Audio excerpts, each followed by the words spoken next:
Surfeando en un mar de gente, solo tienes dos opciones: ser rudo o técnico. Aquí todo se define en 3 segundos. Desde la tercera cuerda, no guardes tu máscara. ¡Sigue luchando!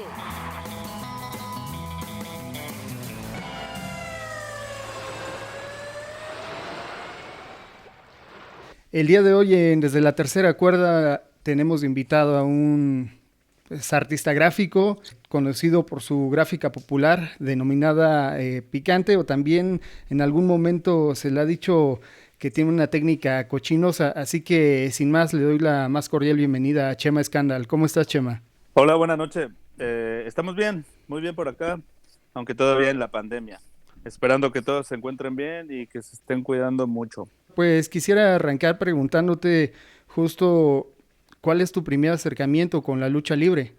Con la lucha libre, bueno, en realidad creo que fue por la televisión, que pues veíamos de pequeños en el Canal 3 de Puebla.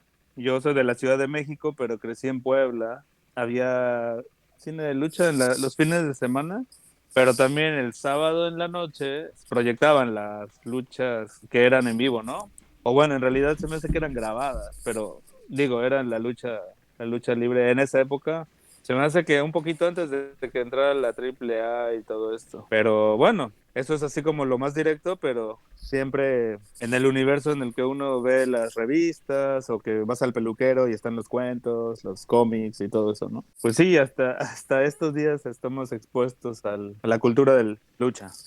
Y con el dibujo, te comentaba, sé que estudiaste en la ENAP, Escuela Nacional de Artes Plásticas en la UNAM, y quisiera preguntarte ahí justo eso, ¿cómo fue ese acercamiento? ¿Qué dibujabas cuando eras chavito? ¿Qué te llamaba la atención? Pues sí, estudié en la entonces Escuela Nacional de Artes Plásticas de la Universidad Nacional y ahora se llama Facultad de Artes y Diseño, allá en el barrio de La Concha, en Xochimilco. Y bueno, llegué ahí sí porque ya mis intereses se decantaban por las artes gráficas, aunque yo estudié comunicación visual, que es más apegada hacia el diseño gráfico, como dices, pero desde siempre estuve dibujando, digamos, y tratando de plasmar ese universo que uno tiene en la cabeza y que también se nutre de lo que ves, ¿no? Y lo que escuchas, lo que comes, lo que vives pues como niño. Y bueno, siempre digo que una de las imágenes y la gráfica que más me marcó, yo creo que son los grabados de José Guadalupe Posada. Curiosamente también es un ilustrador pues muy popular, ¿no? Entonces,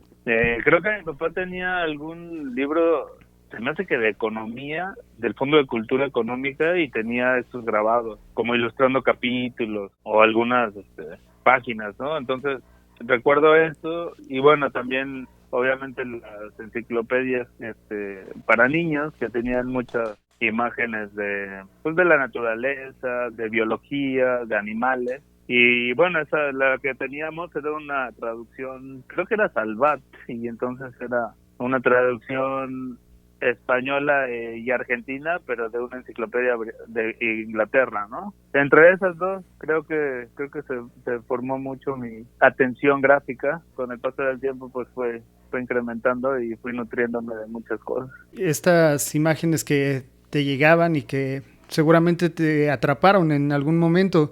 Y uno de estos primeros trabajos que pude visualizar con respecto a tu chamba ya vinculada con la lucha libre o con luchadores fue uno como un cartel hecho en 2012, según yo, con el Hijo del Santo, o bien utilizando la imagen de él y Blue Demon Jr., donde estuvo Lost Acapulco. Me parece que fue un evento.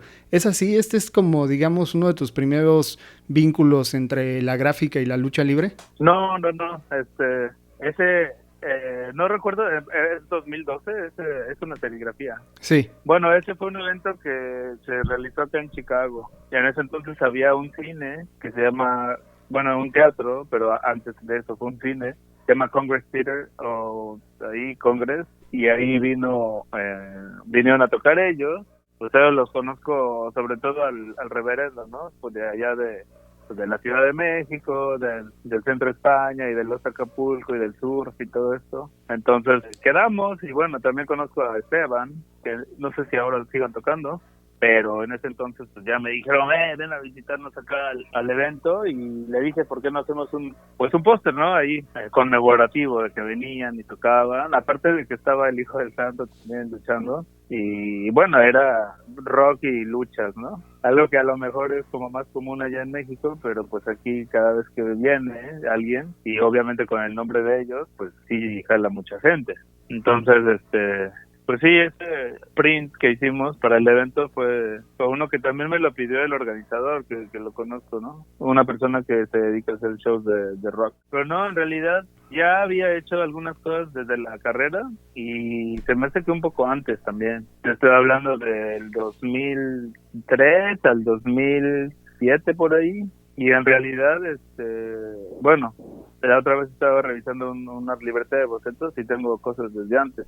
Pero como obra así vinculada directamente a la lucha libre, recuerdo una muestra que hice con unos compañeros de ilustración de mi carrera en la Casa Frisac, que es allá en Tlalpan. Y bueno, en ese entonces yo estaba metido sobre todo en la filmografía, ¿no? En las películas. Y pues con estos universos tan bizarros que tienen, y pues ahí sacando monstruos y luchadores, y creo que hasta me inventé un luchador, pero creo que tengo una ilustración de esa primera expo, ha de ser como alrededor del 2004. Y pues bueno, también con toda esta influencia, ¿no? Que ya existía con todas las bandas, sobre todo del pequeño circuito subterráneo de ahí de la ciudad, y al que yo estaba muy expuesto porque muchos de estos muchachos, y que varios son amigos, tocaban ahí en el Foro Alicia, en la Roma. Entonces, digo, yo me vinculo mucho más directamente a otro tipo de música, pero también me gusta el surf rock.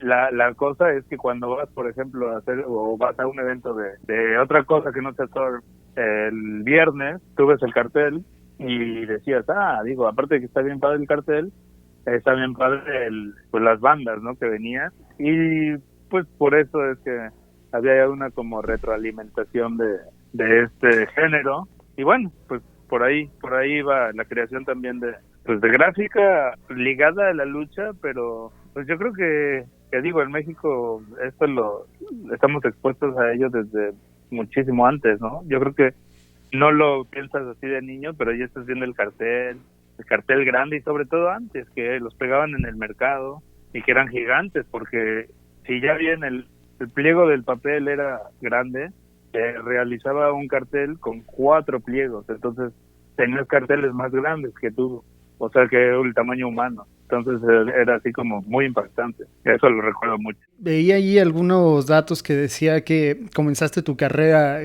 al lado de la música, organizando algunos eventos en el Multiforo Alicia, en algunos eventos que se necesitaba la publicidad, y bueno, tú decidías hacerlas, y pensaba ahora en corto que tal vez por ahí en algún momento te llegó a tocar hacer un diseño de alguna tocada de surf, que son, digamos, comunes, o de estos géneros que gustan tanto en el Alicia, y que tal vez por ahí fue como una de tus primeras aproximaciones. Pero bueno, ya nos contabas que viene desde mucho antes, y sí, no lo había pensado. Desde que eres morro y ves los carteles o las revistas de lucha libre, ves fotografías, ves la portada, empiezas ya con un mundo gráfico que no lo ves así, pero que está presente de alguna manera. Ahora, sobre esto, trabajos que pude lograr conseguir en la web, veía que había uno que creo que es como una especie de hielera, que se llama Fiesta y Lucha, a 1, 2, 3 caídas, y quería preguntarte, ese es otro que vi que está enmascarado, una máscara amarilla similar a la de 1000 máscaras, a la de Tiburón. ¿Cómo surgió ese trabajo? No sé si lo recuerdas o te viene ahorita a la mente él. Sí sé cuál hablas. Es un pequeño refrigerador cuadrado. Ok. Sí, ese fue una tal vez de las primeras comisiones que tuve cuando llegué acá a Estados Unidos. Yo me vine para acá hace 10 años. Ese fue un evento al que nos invitaba una marca de bebida energizante. Y entonces, nos dieron, carta abierta, ¿no? Para plasmar lo que quisiéramos. Y bueno, esta bebida es Red Bull. Entonces, como es muy ligada a los deportes así como de patinetas y de bicis, moto y surf, bueno, sí, surf en California y así. Yo estaba pensando por qué no hacer pues uno de los deportes extremos que son, para mí, es la lucha, ¿no? O sea, el cuadrilátero y el pancracio, que tiene mucho más historia de lo que creemos. Y en México, pues lo ponemos así como que es grande, porque sí, en realidad es no nada más el deporte, sino es, bueno, como yo lo veo, es una cultura que se derrama mucho más allá de las arenas y de las empresas, y podríamos hablar hasta económicamente, ¿no? Tantas familias que se han beneficiado de ello y que aún así son parte de esa como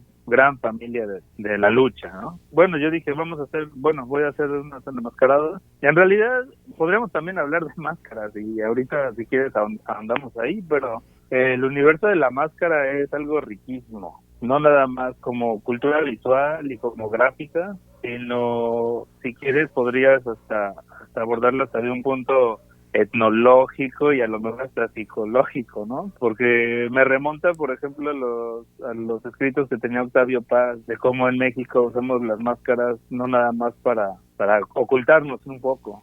Entonces, con estas ideas quería jugar, y digo, sin tener que sonar muy rebuscado, lo que quería hacer en esa hielera era un deporte extremo, que para mí es la lucha, y me inventé la máscara, porque pues sí, podría haber copiado, y sí, tomo muchos elementos, ¿no? Por ejemplo, me gustan mucho los ojos triangulares que tiene como cuernitos, pues la máscara de Blue Demon, el Manotas, que en realidad es así como pues uno de los logos más reconocibles, ¿no? Por no decir el santo, pero a lo mejor es un poco aburrida la del santo. Siempre me han gustado así las orejas como de pescado, o así con estas aletas. Y bueno, pues ahí me la inventé. Es como un campechaneado, que en realidad las máscaras de los luchadores también son así en la vida real, ¿no? Se las van copiando unos a otros y se influencian, y llega una de Japón y se llevan a Japón una de México, a Turquía.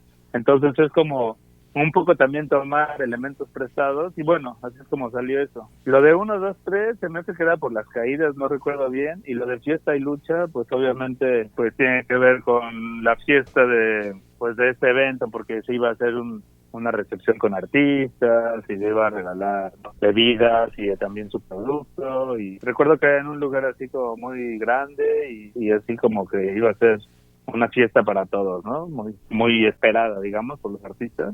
Oh, y también iba a haber una votación. Entonces, bueno, lo de fiesta venía por eso, y lo de lucha, pues por lucha libre, pero también mi trabajo tiene mucho que ver con los movimientos sociales y pues con la sociedad en general. Algunos amigos de Europa decían en los 90, fiesta sí, lucha también, que tiene que ver con, pues sí, hay que divertirnos, pero también hay que luchar socialmente. Es un juego ahí de palabras y de ideas que se complementaban en el congelador que decoré, ¿no? De pronto parece como justo una profundidad más de cuando alguien solamente lo ve y dice, un luchador, y ya pasa, pero evidentemente hay algo detrás que pues no logramos comprender del todo hasta que pues en este momento platicamos con el creador, y eso siempre es bastante chido. En el 2010, Milwaukee Avenue Arts Festival, aparece también ahí un luchador.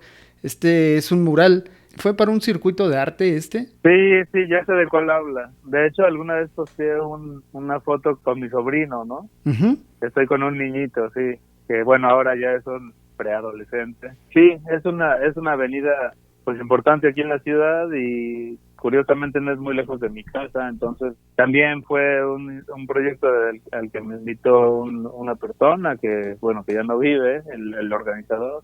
Y bueno, me dijo que si podía hacer un mural, y me dio lo mismo, carta abierta. Entonces era un poco de mis primeras experiencias que tuve aquí, y curiosamente era un gran formato, bueno, un formato, sí, era grande. Habrá sido como de unos 3.5 por 3.5 metros. Y hice ahí como un collage de papel, pintura. Empezaba entonces a usar la pintura en aerosol, porque a pesar de que la mayoría de mis compañeros generacionales en la Ciudad de México son grandes muralistas y artistas callejeros reconocidos internacionalmente, yo emigré en esa misma época, que era como la explosión del arte, digamos, pop o graffiti y todo esto que se entrelaza. Y bueno, a mí ya no me tocó estar allá, pero bueno, lo comento solamente porque empecé a experimentar con otras técnicas, ¿no? Y este fue curiosamente uno de ellos. Entonces, lo que te decía, regresando al festival, se llama Festival de Artes de la Avenida Milwaukee y está muy cerca de mi colonia, que se llama Logan Square, al noroeste de la ciudad. Y curiosamente esta colonia, a pesar de que ahorita se ha aburguesado mucho y hay muchos comercios y la renta cada vez es mayor, curiosamente, bueno, a pesar de que fue fundada por inmigrantes también europeos, muchos alemanes y ucranianos, en los 70 fue muy puertorriqueño, muy boricua, y despuesito de los 70, digamos, los 80, etcétera, se volvió muy mexicano. Entonces había como esta mezcla de culturas, y a pesar de que había unos restaurantes que ahí aún sobrevivían, y también había cultura, esto como lo que te digo, ese teatro, el Congres, pues ya no estaba todo eso que se veía como un pasado reciente, ¿no? Y muy mexicano. Entonces, una vez más me brinca la idea de traer, porque también está una muchacha ahí con un sombrero de charro, y hay algunos otros elementos, a lo mejor un monstruo y como un ovni. Esa fue la idea, pero sí, tienes razón, ahí también soy un luchador, y obviamente yo ya para entonces usaba la máscara como artista enmascarado, y ahí están algunas de las muestras también. Ya que hablamos de la máscara y antes de avanzar en el tiempo, ¿me puedes platicar justo esta iniciativa de utilizar una máscara con un diseño que particularmente se me hace sumamente original? Bueno, hay 3 diseños de máscaras, pero la primera es una amarilla con, digamos, vivos verdes y con estas aletas de pescado a unos costados a modo de, digamos, orejas. Entonces, ¿me puedes platicar un poco el nacimiento y por qué decidiste enmascararte? En realidad no tenía una idea así como formal al principio, y curiosamente, bueno, eso también tiene que ver mucho con el arte, porque también lo he visto con otros artistas y, como te decía antes, contemporáneos. Por ejemplo, conozco a grafiteros que son muy famosos y se volvieron diseñadores gráficos y no fueron a la escuela, pero eran tan talentosos que terminaron haciendo buen diseño y terminaron trabajando para muchas marcas, ¿no?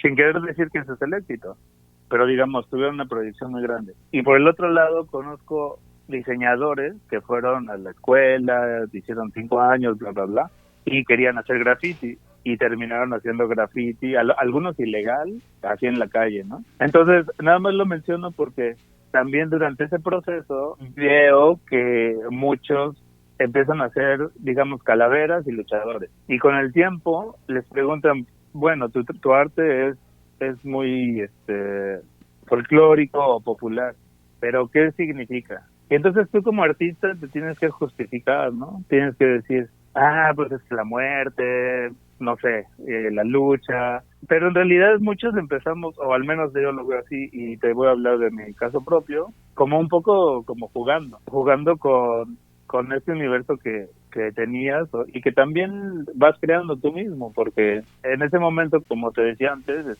estaba toda esta cultura de la máscara, del surf rock, ahí por ejemplo con las bandas que estaban en ese entonces, ya ni me acuerdo quiénes eran los Foot Stones, Telecrimen, que en realidad esos eran como más garaje, pero digamos rebotaban y terminaban tocando todos en el mismo concierto, ¿no? Entonces tú te vas nutriendo de todo eso, y pues como artista al final lo quieres hacer pues como algo propio. Y yo creo que ahí fue cuando yo me empecé a enmascarar, porque me gusta mucho la máscara, y a pesar de que creo que no soy así como penoso, me sentía mucho más cómodo usando la máscara, ¿no? Y son cosas que son humanas, hasta los propios luchadores, digo, sin querer compararme, muchos dicen que siempre se sienten como mucho más confiados, ¿no? Cuando tienen la máscara, y obviamente cuando ya luchaban. Pero a lo que voy es que, digamos que salió simplemente por crear el personaje que se llama Chem Scandal, porque obviamente no es mi nombre propio, o bueno, no es el nombre que me dieron mis padres. Entonces creé esa máscara. Creo que ya había usado una antes, pero obviamente que había comprado o que había conseguido en el mercado o en la Arena México, no recuerdo. Sin embargo, dije, pues lo mejor sería tener una máscara propia, ¿no? Entonces es la que tú dices, la máscara, la primera fue la amarilla, con verde. Bueno, tiene cabello de peluche, pero cuando me la entregaron tenía el peluche así súper largo, parecía como la de Espectro más o menos, así como medio, como se ve como espantada. Y también, bueno, siempre me han gustado los dientes, entonces tenía que tener así sus colmillos afilados. Y bueno, esa máscara me la hicieron Deportes Martínez, allá por la Arena México. Y bueno, preguntando llegué y me parecía un poco cara cuando me dijeron el precio. Después fui aprendiendo que en realidad no la hacían ellos, sino que la hacía una señora costurera que llegó a entregarla el día que yo la iba a recoger, ¿no? Entonces también vas aprendiendo de esas cosas. Y a pesar de que fue mi primera máscara como tal, y tiene ese cariño porque es mi diseño propio, llevado a mi cara, a mi cabeza, y tiene mis medidas, pues también ves que son imperfecciones.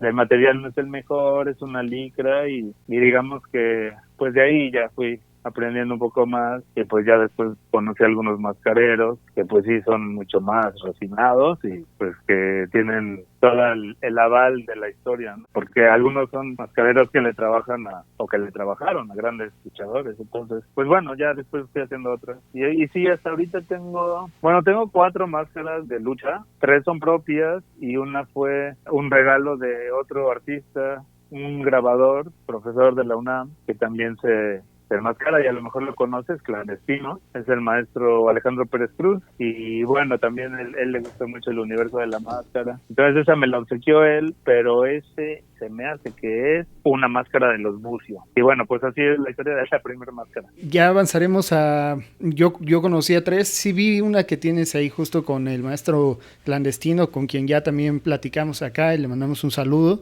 pero bueno, hay una azul con diferentes tonalidades, pero eventualmente llegaremos. 2011, un festival en Francia, me parece que es en Toulouse, no sé si es el mismo lugar. Hay una gráfica para el mismo festival, creo que es también un festival musical, y nuevamente aparece este enmascarado guinda al estilo Blue Demon con un tocadiscos. Yo decía con una tornamesa, pero no, realmente es como con un tocadiscos según yo. Quisiera preguntarte ahí cómo surgió la invitación para ese festival, y el mismo año, en 2011, vi o me percaté de otra imagen denominada La Invencible, que está acá con los brazos cruzados a manera de muerte, lo cual me pareció bastante poético. Y bueno, pues si me quieres platicar de esos dos momentos. Bueno, los dos momentos son de hecho el mismo, porque es el mural que hice en Francia. Entonces es un tríptico de 3 paneles que, híjole, se me hace que miden, bueno, es el mural más grande que he pintado y deben medir como 180 metros cuadrados. No, se me hace que son más. Tengo los datos, pero bueno, son 3 paneles y sí, era para un festival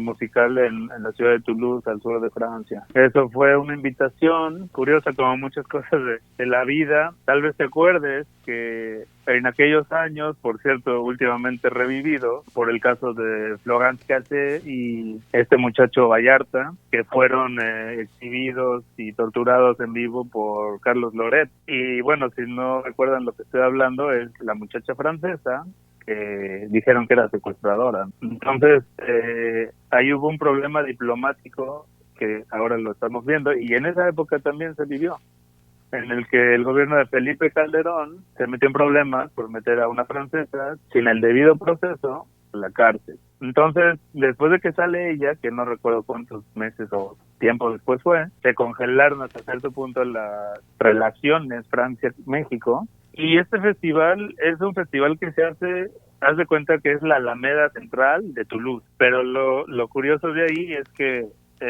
esta Alameda, que es así como el parquezote grande de la ciudad, pasa junto al Garonne, que el Garonne es el río. Entonces cierran el parque, hacen un festival grande de música y obviamente pues cobran la entrada y todo eso, ¿no? Y llevan invitados musicales, pero cada año invitan a un país diferente. Entonces, bueno, tienen un año de Cuba, tienen un año de África, bueno, de algún país de África, tienen, etcétera. Y ese año tenían planeado, 2011, a México, pero no contaban con ese problema diplomático que hubo, ¿no? Entre los mandatarios y entre las autoridades. Entonces, los organizadores buscaron a mexicanos, pero que no estuvieran directamente viviendo en México. Y bueno, eso hasta cierto punto, porque sí, también hubo gente que venía de México directo, pero lo digo porque, así lo conocí en el festival, y varios músicos y artistas venían de otros lados que no eran necesariamente México, pero representaban a la cultura, y muchos eran mexicanos viviendo afuera, ¿no? Entonces ya, con este contexto, te cuento que me invitaron a hacer el muralote, y bueno, cuando llegué ahí me pareció curioso porque me dicen, oye, Chema, te van a entrevistar para el periódico, porque sabemos que tu trabajo es hacer murales gigantes y bla, bla, bla, y yo así como dentro de mí, yo ya estaba allá, iba bajando del avión y todo, y les digo, pues es que yo nunca he hecho un mural tan grandote, porque no había hecho murales. De hecho, mi primer mural fue aquí en Chicago en el 2011 también. Entonces, bueno, ya, platicando ya con ellos, pues querían que retratara, pues yo como veo la cultura mexicana. Y en realidad, fue muy bonito y súper nutritivo para mí, porque era este mural gigante que estaba a la izquierda del escenario principal, y que era un escenario gigante por donde pasaron Los Lobos, Lila Downs, Calle 13, híjole, muchísimos que andaban por ahí. Y obviamente actos más pequeños, pero en la noche lo iluminaban y estaba buenísimo cómo se veía ahí el mural, que si bien retrataba lo que es la cultura mexicana, y como yo la veo, también tenía algunos significados ahí que a lo mejor tendrías que tener una segunda lectura, ¿no? Y bueno, uno de ellos, como dices, es pues el luchador, que sí es muy, a lo mejor hasta estereotípico ya en ese entonces, porque era alguien parecido a Blue Demon, con una máscara, se me hace que es rosa, pero tiene su frac, su saco así como muy elegante, y sí, está tocando música. Y el otro que dices es uno de los personajes principales, que se me hace que es el panel derecho, es una calavera, bueno, calavera luchador, sí es cierto, y que también tiene patas como de águila, o sea, tiene las extremidades inferiores ahí como entre pollo y águila, que pues es una alegoría a los símbolos patrios, a lo que pues tenemos en la cultura mexicana formal, pero pues también por ahí anda un zapatista que está retomado del zapatista de Posada, o sea, de hace 100 años, y que sin embargo también sigue siendo un campesino que lucha, ¿no? Como los zapatistas de nuestra época. Y también hay ahí algunas alegorías a la fiesta, por supuesto, hacia el sexo femenino, porque el otro personaje del panel izquierdo es una chica bailando, pero esta chica solo tiene un ojo porque es cíclope, y bueno, un poco mutantes también mis personajes, como siempre son, y bueno, hay ahí algo hasta gastronómico, ¿no? Algunos tintes, pero sí, curiosamente, y ahorita que comentas de la Invencible, es un personaje que he estado retomando, y obviamente la Invencible pues es la muerte. A lo mejor tenía un poco que ver con toda la desgracia que empezamos a ver en esos años en México, pero también pues así como afrontándolo, ¿no? Porque es la que ricos, pobres y con cultura, sin cultura, nadie podemos evitar, y todos nos vamos a enfrentar. Entonces, más o menos por ahí va esos luchadores. Se me había pasado justo el dato de este libro llamado Mexican Graphics, en donde aparecen diferentes ilustradores o diseñadores gráficos que justo representan un poco pues, la identidad de México. Ahí veía un trabajo del 2007 denominado Imagen contra Letra, pero también uno que vi en el 2014, pero me di cuenta que no, que es del 2011, es Jefe Indio, o también denominado Jefe Nativo, y uno más que se llama Take This. Entonces yo quería preguntarte ahí sobre estos. ¿Son dibujos que digamos los piensas para alguna exposición, o simplemente son estos elementos que van surgiendo como parte del trabajo cotidiano? En estas piezas que mencionas hay sí una variedad. Por ejemplo, Imagen contra Letra fue una comisión que hicimos para uno de mis primeros trabajos. Estábamos hablando que iba a haber una conferencia, y pues obviamente iban a hablar de a qué se le da la prioridad, ¿no? ¿A la gráfica o al texto? Entonces obviamente estuvieron ahí cada quien desde su esquina tratando de ver quién era mejor, ¿no? Bueno, yo en ese entonces era mi primer trabajo saliendo de la universidad para la revista Picnic, que creo que aún sigue, aunque el equipo que estaba antes era otro totalmente. Y bueno, lo que se plasmó para esta conferencia era básicamente eso, y usé unos luchadores también inventados, pero que significaban esta lucha, ¿no? Que hay esta dualidad. Y las otras que comentas, pues sí, esas sí eran piezas, alguna era simplemente para mí, como práctica o no sé, algún tema que quería plasmar, ahora mismo no recuerdo bien, pero sí, esa fue como una recopilación, y por eso es que hay varios artistas que tienen ahí ya trabajo que ya venían haciendo desde antes, ¿no? Pero bueno, no fue hecho para el libro, simplemente eran cosas que ya estaban antes y las quisieron retomar ellos para mostrarlas ahí. 2015 aparece un cartel, un póster, un print para el Chicano Batman, nuevamente un enmascarado, y que al mismo tiempo, en ese mismo año, otros personajes los cuales me llamaron la atención, el Calavera Venenosa y Super Halloween. Quería preguntarte ahí cómo piensas o cómo surgen estos personajes. Primero lo de Chicano y luego ya estos dos compas. Chicano Batman es pues una banda de California que pues conocimos entonces, eran como muy pequeños, ahorita se volvieron súper famosos, pero yo estaba empezando a trabajar con un festival de música que es de acá, que se llama Ruido Fest, y que es prácticamente puro rock latinoamericano, o rock en castellano, o rock en español, y sobre todo de las nuevas generaciones, ¿no? Aunque obviamente se nutren de los grandes nombres del rock, y muchos de ellos pues son mexicanos. Y yo tengo ahí un proyecto de hacer prints, de hacer pósters para algunas bandas, e invitamos a artistas a que plasmen un póster, un recuerdo que la gente pueda llevar de ese año y de esa banda que le gusta, ¿no? Lo que traté de hacer fue hacer parejas entre un diseñador que me gustaba, y muchos eran amigos, y una banda que creo que les iría bien con su estilo, entonces los empezaba a invitar. Y se me hace que había invitado a alguien para que hiciera algo de Chicano Batman, pero creo que al final no le gustó, no tenía tiempo, no se pudo concretar. Y entonces lo hice yo, de unas muchachas comiéndose los tacos con un luchador. Y obviamente como la banda empezaba y no tenían así como mucho concepto gráfico, pues les gustó y dijeron que estaba bien padre, es una carcacha, y también es como una portada de un cómic, porque también se ve una mano así como medio terrorífica que los va a agarrar. Y bueno, pues eso es la serigrafía que hicimos para ellos. Y después tuve una exposición para mostrar mi trabajo, y generalmente, bueno, ya estaba ya en ese tiempo muy metido en lo que es la cultura de la manufactura del grabado o del print, ¿no?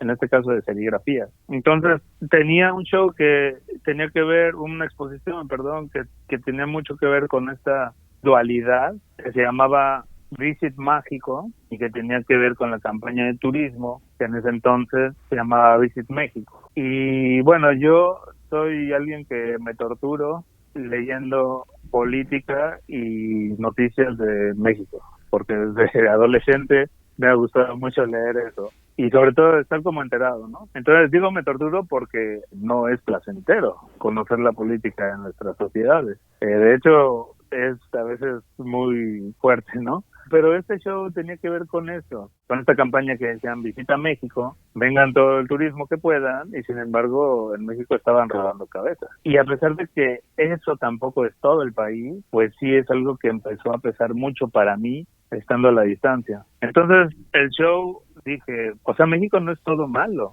ni tampoco es todo bueno. Entonces tiene que haber esa dualidad, y qué mejor que representándolo con una pared de luz y una pared de oscuridad.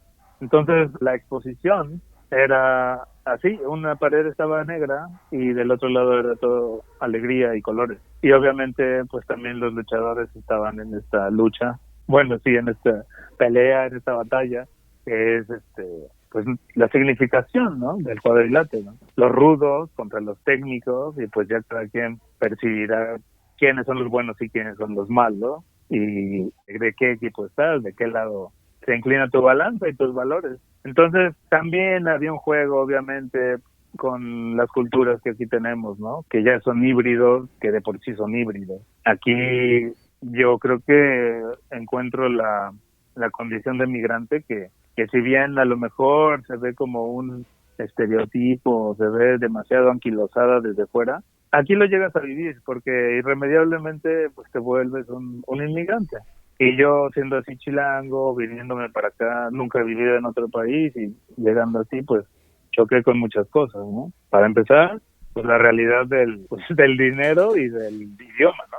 Entonces empecé a jugar con muchas de esas cosas y pues también te ves reflejado en ello, porque si bien en México no andamos con zarapes y con sombreros y nos acostamos a dormir en un nopal, pues vemos esto del Halloween, pero más como un juego, y también tenemos el Día de los Muertos, que si bien es como una tradición más familiar, si quieres, pones las fotos de tus queridos fallecidos, pero también ahora hay fiestas de Día de Muertos, que son como, bueno, no, ahorita no, porque hay pandemia, pero pues son así como borracheras, ¿no? Y las dos fiestas que tienen una cercanía entre una de la otra, pues se prestan para hacer más fiesta.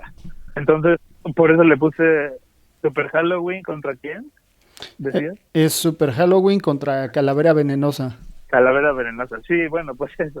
Era así como pues el enmascarado con la calabaza de Halloween, y el otro pues era pues una parca del Día de Muertos. Entonces, pues así surgieron esa serie, que fue muy limitada y yo mismo la imprimí. Es un print algo grande, deben ser como, la altura es de más de 1 metro, y bueno, elegí este papel que es fluorescente y que aquí se usa mucho para los supermercados. Entonces es así como muy llamativo, estaba en los barrios mexicanos, pero también pues tenía ese toque pues artístico, pero pues también popular, ¿no? Y obviamente pues la lucha pues siempre remite a la gente a México. Esa es la historia de estas piezas. Ok, llegó el momento justo de pues platicar, tal vez si tú quieres brevemente, o cómo surgió ya este segundo diseño. Ya es una máscara, digamos, que portas con diferentes tonos de azul.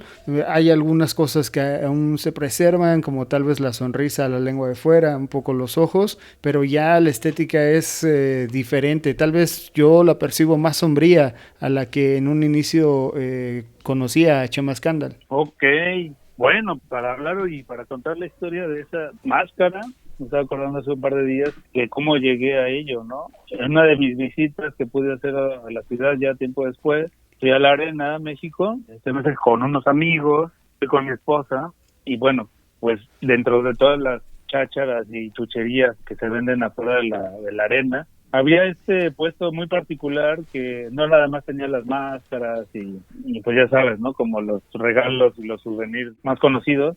Y yo a quien andaba buscando era el muchacho que hacía las máscaras como de vaciado, que son de resina y él las pinta y las pones así en la pared, ¿no? Que son casi como religiosas porque son muy bonitas y pintadas así a mano. Entonces lo andaba buscando él porque yo le había comprado algunas hace ya años, y son de polvo de mármol, ahora que me acuerdo. Y bueno, no lo encontré, pero puesto muy curioso, tenía libros.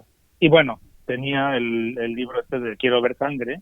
Yo no lo conocía y dije, ay, joles, está bueno porque pues es la filmografía, ¿no? Pues del cine enmascarado en México. Y curiosamente, pues lo editaron cuando yo no estaba allá.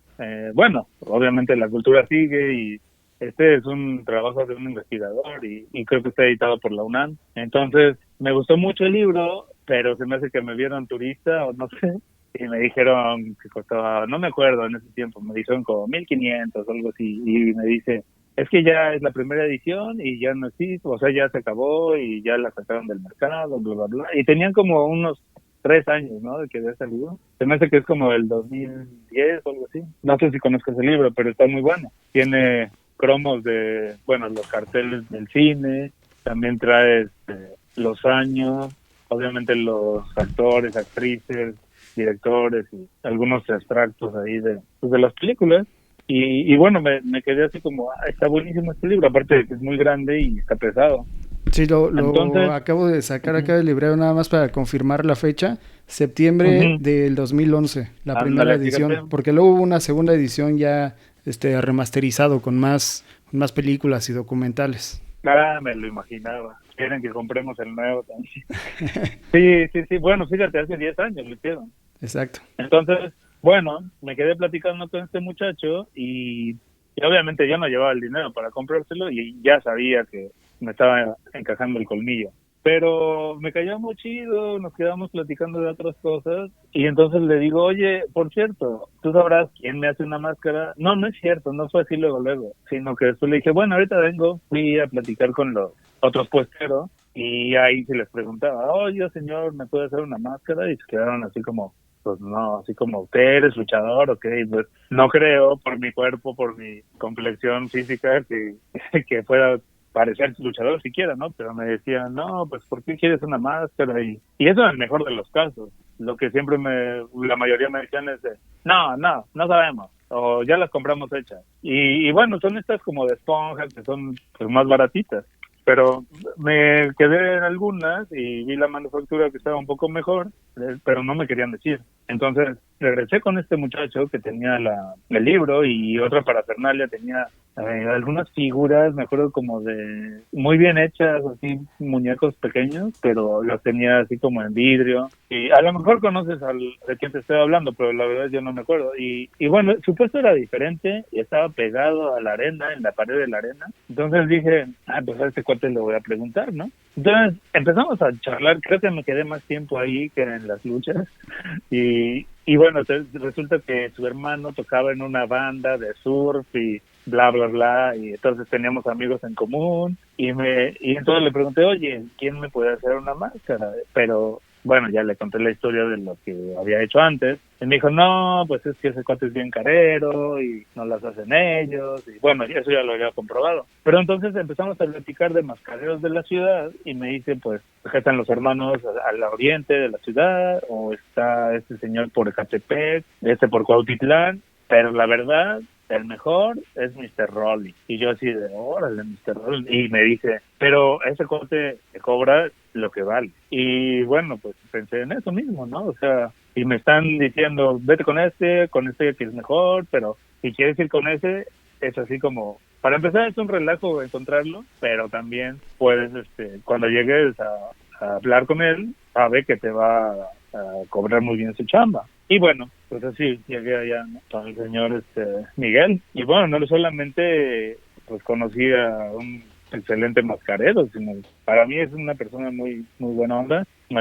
Hace tiempo que no lo saludo y aprovecho si alguna vez escucha esto pues para mandarle un abrazote y agradecerle, pero no nada más eso, sino que el trato que él tiene con pues no es nada más con su clientela, sino con la relación que tiene con el deporte mismo, es distinta porque él también fue un luchador, entonces sabe de lo que habla y también pues conoce, ¿no? Y obviamente conoce su oficio ahora, que es la materia prima y las medidas para hacer una buena máscara. Entonces, a lo mejor lo que estás viendo y que dices que es una máscara mucho más elaborada y con más firmeza, no era el diseño y no es propiamente el diseño, porque yo creo que pues mis monstruos no van a dejar de ser monstruos con dientes, colmilludos, pero ahí sí tuve un cambio, que es la manufactura del señor. Entonces nos pusimos a platicar, obviamente después de varias visitas, porque creo que al principio me dijo, no puedo, no tengo tiempo, y aparte pues me dijo, te va a salir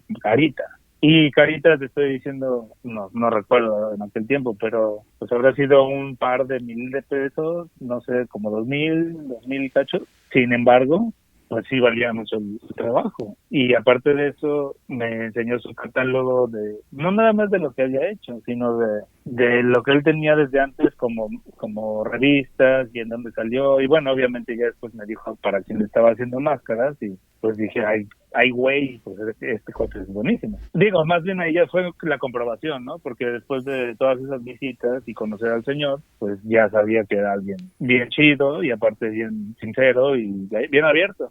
Y bueno, yo en esa época me quedé como viendo los patrones que usaban en las máscaras como más de los 70 y así, que si bien eran bien bonitos, también las telas que usaban tenían muchos vivos en piel. Entonces, pues obviamente hablamos de eso y me dijo, mira, el mejor material, digo, tú no vas a luchar, no vas a sudar, pero si te la quieres dejar un rato, pues mejor usemos estas telas que son como de fibras naturales y bueno, obviamente hacemos los vivos. Y sí, esta máscara, la azul que dices, que tiene diferentes azules, pues es con esa idea como más, digamos, setentera, esa es como mi idea y creo que él lo retrata muy bien. Entonces, ya después de eso dije, pues yo ya no puedo hacerme máscaras con nadie más. Y desafortunadamente, bueno, por otras cuestiones también, pues de tiempo, pues que tampoco son baratas sus máscaras y sobre todo, pues las visitas que hago cuando las llego a hacer, pues son básicamente estar con la familia. Ya no he podido hacer otras, pero él fabricó esta y también hizo la última que es como ahí un reptil ahí raro que tiene unas orejotas. Está entre dragón y reptil, pez. Es ahí un mutante escamoso. Me remitía más como una especie de alebrije, una onda así como luminosa, con diferentes elementos, más viva, más alegre. Hasta aquí la primera parte de la entrevista con Chema Scandal. La próxima semana concluiremos con la parte 2. Agradecemos a toda la gente que sigue pendiente de este podcast. Estamos en el Twitter y en el Instagram como Desde la 3 Cuerda y en el Facebook como Desde la Tercera Cuerda Oficial. Soy Luis Ángel Hernández, alias El Perro. Los espero la próxima semana con la segunda parte de Chema Scandal. Hasta luego. Ya han pasado 3 caídas. Nos vamos a descansar a los vestidores. Pero no guardes tu máscara. ¡Sigue luchando!